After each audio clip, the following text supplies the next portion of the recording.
Assalamualaikum warahmatullahi wabarakatuh. Bismillahirrahmanirrahim. Innal hamdalillahi nahmaduhu wa nasta'inuhu wa nastaghfiruh wa na'udzubillahi minasy syururi anfusina wa min sayyiati a'malina may yahdihillahu fala mudhillalah wa may yudhlil fala hadiyalah. Asyhadu an la ilaha illallah wa asyhadu anna Muhammadan abduhu wa rasuluh la nabiyya ba'da. Amma ba'du. Alhamdulillah, kita berjumpa lagi dalam forum kajian tasawufil alamin ini. Semoga Allah masih terus membimbing kita untuk mengkaji ayat-ayat Al-Quran, karena Al-Quran ini adalah petunjuk bagi umat Islam yang tiada keraguan sama sekali di dalamnya, dan petunjuk bagi orang-orang yang bertakwa. Selanjutnya, salawat sering salam semoga senantiasa Allah curahkan kepada Rasulullah SAW beserta keluarga dan para sahabat beliau. Sekaligus juga semoga Allah Subhanahu wa Ta'ala lalu melimpahkan rahmat, hidayah dan inayahnya kepada kita semua, wabil khusus untuk kita semua di forum kajian tasawufil alamin ini. Amin ya rabbal alamin. Sahabat sekalian, alhamdulillah kita dipertemukan kembali dalam forum kajian tasawufil alamin ini pada kajian yang ke-33. Alhamdulillah, kali ini kita masuk kepada judul kajian, pilih mana, kesenangan duniawi atau kenikmatan. Sahabat sekalian, terkait dengan kajian kita yang lalu terdapat dua pertanyaan, di mana pertanyaan yang pertama sudah kita kaji pada judul kajian penting mana, duniawi atau akhirat. Untuk kajian kali ini sekarang kita masuk kepada pertanyaan yang kedua, yaitu apa yang kita cari dalam hidup ini. Ketika pertanyaan ini saya lemparkan kepada beberapa orang teman kita, maka muncul beberapa model jawaban. Namun dalam kajian ini terkait jawabannya adalah bukan soal benar atau salah. Semua jawaban adalah bentuk pandangan masing-masing orang sesuai dengan tingkat kepahamannya. Namun yang jelas dengan kajian ini kita akan mengarah kepada satu kesamaan dalam jawaban. Pada pertanyaan kedua ini ada yang menjawab seperti ini. Yang dicari dalam hidup ini adalah ridho Allah. Mari kita coba lakukan kajiannya. Jawaban teman yang mengatakan mencari ridho Allah dengan argumentasinya bahwa kalau ridho Allah sudah kita dapatkan maka selesailah semua masalah.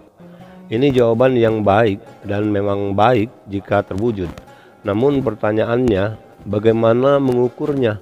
Bagaimana kita mengetahui bahwa kita mendapatkan ridho Allah itu? Kemudian secara operasionalnya bagaimana? Karena ridho Allah itu ada di tangan Allah, bukan di tangan kita. Adalah sulit bagi kita menentukan bentuk usaha dan effort kita dalam mencapai itu. Jadi jawaban tersebut bersifat sangat relatif dan dinamis serta normatif. Kemudian jawaban yang kedua yang mengatakan dalam hidup ini yang dicari itu kebahagiaan. Jawaban ini lebih operasional karena bahagia itu ada di pihak kita. Kebahagiaan itu bisa kita rasakan apakah kita sudah bahagia atau belum.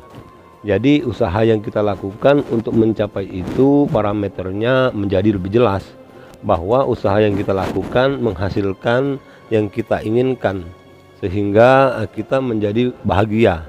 Namun walau demikian kita masih perlu untuk mengkonkretkannya lagi. Bahagia itu apa dan bagaimana?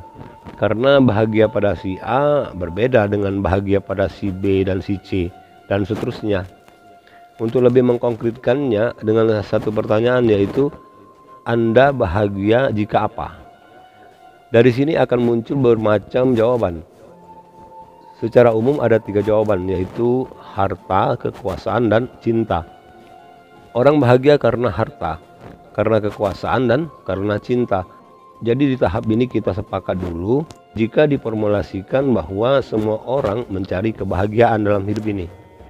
Karena logikanya adalah tidak ada orang yang mau mencari penderitaan dalam hidupnya. Sebetulnya jawaban kedua ini juga bersifat normatif namun lebih operasional dan dapat diukur variabel-variabelnya. Di tahap ini kita sepakat dulu bahwa kita mencari kebahagiaan dalam hidup ini. Di tahap selanjutnya muncul satu pertanyaan lagi, yaitu apakah definisi dari bahagia itu? muncul lagi bermacam jawaban. Memang dalam kajian ini kita tidak mencari salah atau benar, karena pada kajian ini kita sedang melakukan eksplorasi kepahaman yang mengarahkan kita kepada satu jawaban yang seragam. Ada yang menjawab bahwa bahagia itu adalah ketika kita mendapatkan semua yang kita inginkan. Jika demikian definisi bahagia itu, maka muncul lagi satu pertanyaan. Apakah kita bisa mendapatkan semua yang kita inginkan itu? Maka jawabannya tentu tidak. Karena ada banyak keinginan kita yang tidak bisa kita dapatkan dalam ukuran level kehidupan kita masing-masing. Karena kita hanya berkeinginan, tapi ujung-ujungnya yang memberikan itu adalah Allah. Itu artinya adalah jika kita mendefinisikan kebahagiaan itu adalah ketika kita mendapatkan semua yang kita inginkan, maka siap-siaplah untuk tidak bahagia. Sebagaimana kajian kita yang lalu, sederetan orang-orang kaya yang justru mereka mendapatkan semua yang mereka inginkan, itu pun mereka merasakan hidup mereka hampa. Mereka kehilangan orientasi hidupnya. Bahkan ada yang mengkonsumsi narkoba dan bunuh diri karena tidak bisa merasakan kebahagiaan dengan segala yang mereka miliki. Lantas bagaimana dengan yang tidak bisa memiliki semua yang dia inginkan? Jadi jika kita mendefinisikan kebahagiaan itu adalah ketika kita mendapatkan semua yang kita inginkan, maka siap-siaplah untuk tidak berbahagia. Kemudian lagi yang kedua, ada yang menjawab bahwa definisi bahagia itu adalah jika kita hidup tenang tanpa masalah. Muncul satu pertanyaan, apakah mungkin hidup kita tidak bertemu masalah? Bukankah hidup ini aliran masalah? Sebagai contoh, ada banyak teman yang dulu ingin pensiun dan pulang kampung agar hidup tenang tanpa masalah. Tapi ketika mereka sudah jalani itu, seperti ada beberapa dari mereka berjumpa dengan saya, lalu mereka menceritakan seperti ini. Ternyata sama saja, hidup di kampung juga tidak terlepas dari masalah demi masalah. Jadi jika kita mendefinisikan kebahagiaan itu adalah ketika kita hidup tenang tanpa masalah, maka siap-siaplah untuk tidak bahagia. Kemudian ada lagi definisi yang ketiga, yang mengatakan bahagia itu adalah ketika kita mendapatkan cinta dari semua orang-orang di sekitar kita. Muncul satu pertanyaan, apakah kita bisa memastikan semua orang di sekitar kita, orang-orang terdekat kita mencintai kita dengan tulus? Jawabannya pasti tidak. Orang bisa dikatakan bahagia jika cintanya berbalas, namun masalahnya kita tidak bisa memaksa orang untuk mencintai kita, apalagi dengan kadar yang tulus. Jadi ketika kita mendefinisikan bahagia itu, jika kita dicintai oleh orang-orang di sekitar kita dengan cinta yang tulus, maka siap-siaplah untuk tidak berbahagia. Jadi mendefinisikan kebahagiaan jika mendapatkan semua keinginan, tenang, tidak ada masalah, dan dicintai orang-orang di sekitar, ini adalah definisi yang salah kaprah. Karena ketiga variabel ini jelas-jelas bisa kita ukur ketidakmungkinannya. Dengan demikian semakin menarik untuk kita lakukan eksplorasinya. Kalau tadi pertanyaannya apa bahagia itu terkait variabel-variabelnya, yang pada ketiga jawaban yang muncul kita mendapatkan kejelasan di mana kebahagiaan itu sangat relatif, sehingga definisi yang muncul juga bersifat sangat relatif. Sahabat sekalian, sekarang kita masuk lebih dalam lagi, yaitu dengan pertanyaan bagaimana kebahagiaan itu. Jika kita menggunakan kata tanya bagaimana, maka tipikalnya kebahagiaan itu berorientasi kepada esensi atau tingkat rasa dari kebahagiaan itu sendiri. Dari sudut pandang tingkat rasa, di dalam hati kebahagiaan ini dapat dibagi menjadi dua tingkatan. Tingkatan pertama atau yang paling rendah adalah kesenangan. Di tingkat ini kebahagiaan itu terpaut erat kepada materi yang disenangi. Jika orang ditanya senang mana, mobil harga miliaran atau harga yang ratusan juta, maka orang akan menjawab mobil yang harganya miliaran lah, karena lebih elegan, lebih nyaman, lebih safety dan sebagainya. Semua argumentasinya akan berorientasi kepada materi yang disenangi, yaitu mobil tersebut. Begitu juga dengan rumah. Kalau ditanya senang mana, rumah harga miliaran atau rumah sederhana, pasti jawabannya rumah yang miliaran lah. Sama juga dengan jika ditanya bagaimana istri cantik atau yang biasa saja, pasti jawabannya istri yang cantik. Jadi di level ini ukuran esensi kebahagiaan sangat tergantung kepada kondisi materi atau tampilan fisik.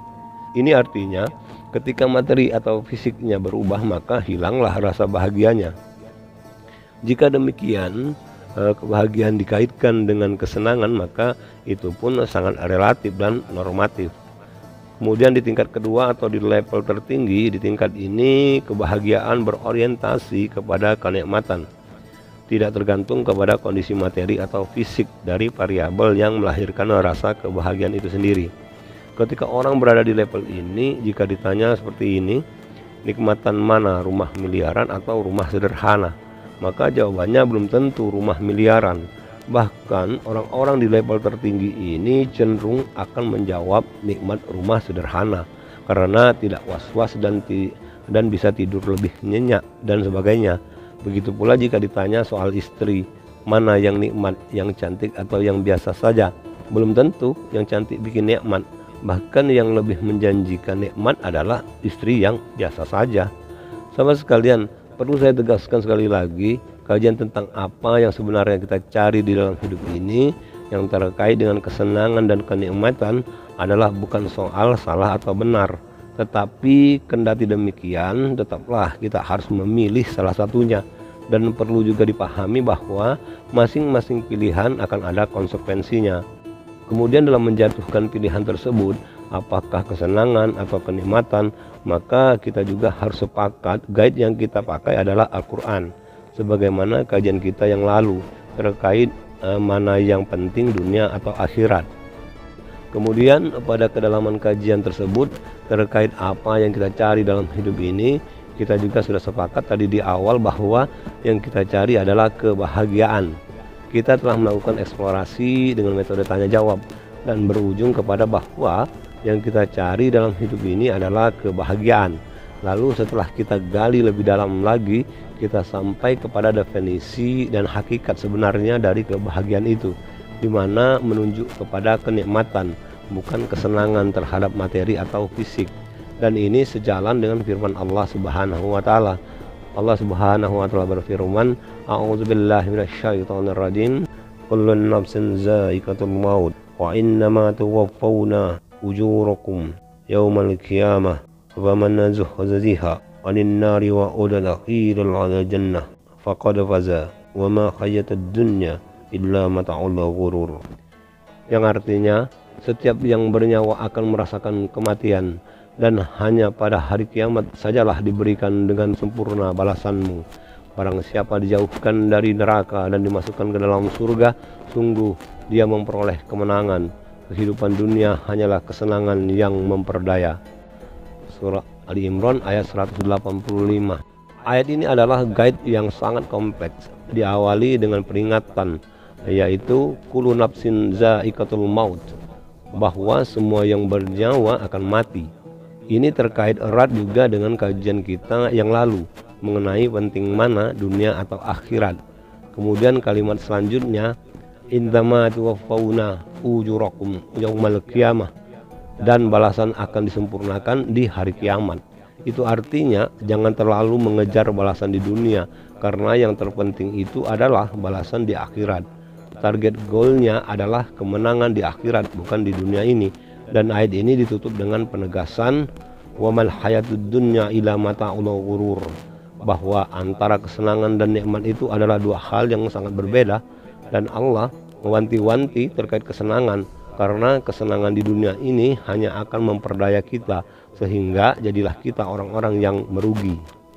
Sahabat sekalian, silahkan cari kesenangan, tapi ingat jangan sampai tertipu olehnya. Ketika kita berada dalam kesenangan, maka cepatlah cari kenikmatannya di mana. Jika tak ditemukan, maka segeralah tinggalkan, karena nikmat yang Allah hamparkan itu meliputi segala sesuatu, termasuk juga di dalam kesenangan itu. Ketika hati dan jiwa kita bersih, maka kita akan dapat melihat dengan jelas kenikmatan di balik segala sesuatu, termasuk di balik sebuah gunung kesenangan. Dan tak ada satu gunung kesenangan pun yang bisa menipu kita dengan segala macam tampilan keindahannya. Namun perlu dicermati bahwa mencari kenikmatan di dalam kesenangan itu seperti mencari satu biji sawi di dalam segunung sekam. butuh kejernihan mata hati atau basirah. Jika tidak, maka bisa dipastikan kita akan tertipu dan kehabisan waktu.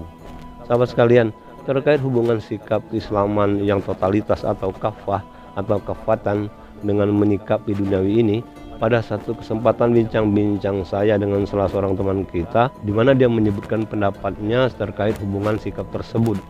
Menurut teman kita tersebut, kalau menurut saya, sikap totalitas dalam berislam atau sebagai seorang muslim yang senantiasa berusaha istiqamah dalam beriman, bertakwa, apalagi sampai ke tingkat bertauhid, maka sangat wajar seorang muslim yang demikian tidak akan bisa hidup kaya.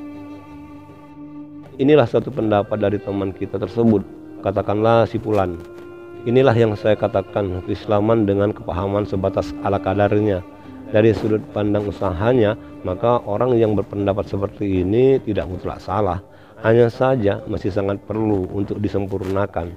Sahabat sekalian, ketika hal yang relatif seperti kaya atau kekayaan dijadikan barometer atau standar kebaikan dalam hidup, yang mana hidup itu sendiri juga bersifat sangat relatif, maka seharusnya orang yang berdiri pada pendapat seperti ini harus ingat bahwa kerelatifan itu sangat bergantung kepada 3 elemen, yaitu waktu, ruang, dan informasi.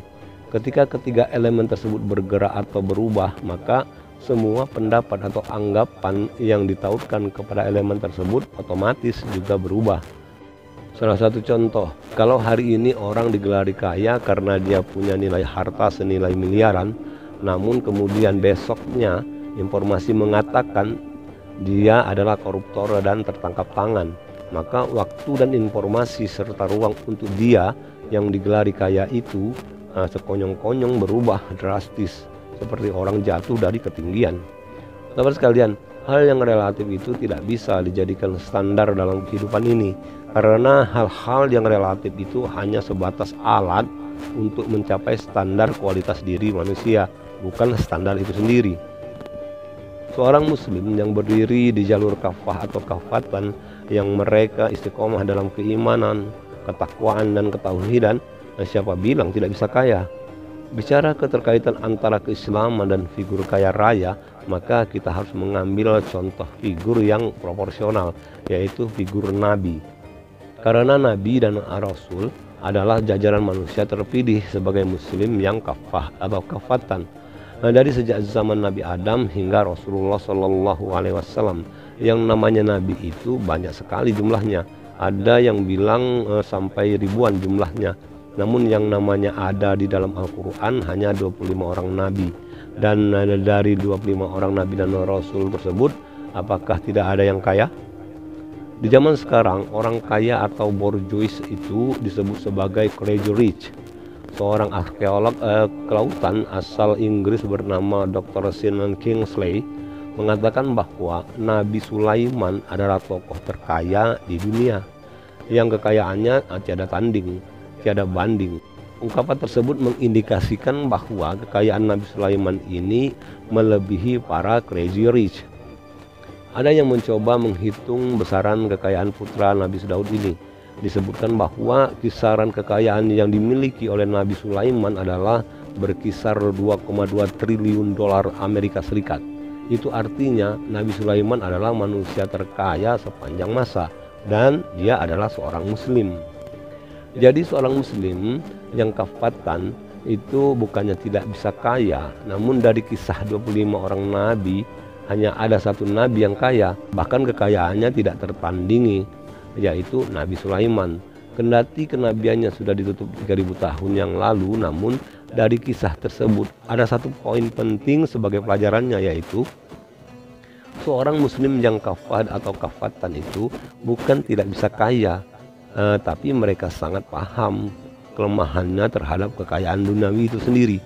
Oleh karena itu mereka menghindarinya. Ini terbukti untuk manusia selevel Nabi saja hanya ada satu orang yang kaya dari jajaran 25 orang Nabi.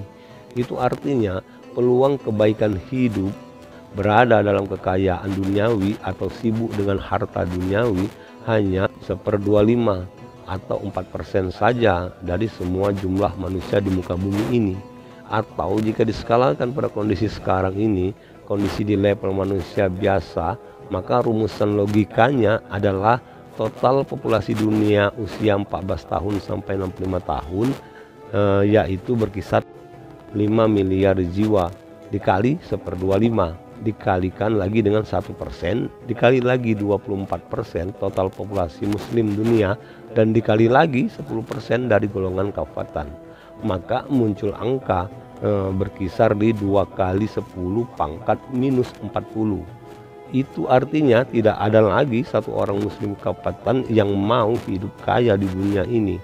Perlu saya tegaskan, bukan tidak bisa hidup kaya, tapi kepada Allah mereka tidak mau minta kaya karena sangat paham kelemahan diri pribadi mereka akan kekayaan duniawi itu yang selalu menipu. Jadi orang-orang yang mau atau terobsesi dengan kekayaan duniawi adalah mereka orang-orang yang tidak paham kelemahan diri mereka sendiri, terutama kelemahan terhadap tipu daya dari harta duniawi itu sendiri. Dan ini sangat berpotensi merugi di dunia dan terlebih di akhirat kelak. Sahabat sekalian, jadi bentuk konkret dari permodalan di dunia ini bukan banyaknya harta yang dimiliki, bukan juga bebas masalah, bukan juga dicintai dan apalagi kesenangan. Permodalan itu adalah kebahagiaan yang berlandaskan pada kenikmatan yang Allah hamparkan. Mengapa kenikmatan? Karena kenikmatan itu lebih dekat kepada kesyukuran, sehingga terus bertambah-tambah. Sementara kesenangan lebih dekat kepada kekufuran, sehingga semakin lama semakin berkurang, lenyap dan hampa, hilang tak berbekas. Selain dari itu, jalan yang harus dititi adalah menunaikan semua amanah selaku hamba, berbuat baik terhadap sesama, mencintai bukan menuntut untuk dicintai, serta tidak bersumbangsih terhadap perbuatan merusak bumi, dengan kata lain menjadi insan yang tidak rahmatan lil alamin. Sahabat sekalian, saya cukupkan dulu kajian kita ini. Semoga Allah meridhoi kajian ini dan merahmati kita semua, sehingga kita mendapatkan kepahaman sebagaimana yang Allah maksudkan, seperti sebagaimana juga ayat-ayat Al-Quran yang kita jadikan sebagai hujah kajian ini. Semoga kajian ini membawa kebaikan yang banyak bagi kita semua. Amin ya rabbal alamin. Sahabat sekalian, demikianlah kajian singkat kita ini. Semoga dengan kajian ini kita mendapatkan kepahaman yang holistik dan universal. Saya mohon undur diri. Terima kasih atas segala perhatiannya dan mohon dimaafkan atas segala kekurangannya. Untuk semua kebenaran yang kita dapatkan dari kajian ini, wabil khusus untuk diri saya pribadi, bahwa semua kebenaran itu semata-mata dari Allah Subhanahu wa Ta'ala, dan untuk semua kekurangannya adalah mutlak dari diri saya pribadi. Untuk itu sekali lagi saya mohon maaf yang sedalam-dalamnya. Sampai berjumpa lagi pada judul kajian berikutnya, dan salam tasawuf. Assalamualaikum warahmatullahi wabarakatuh.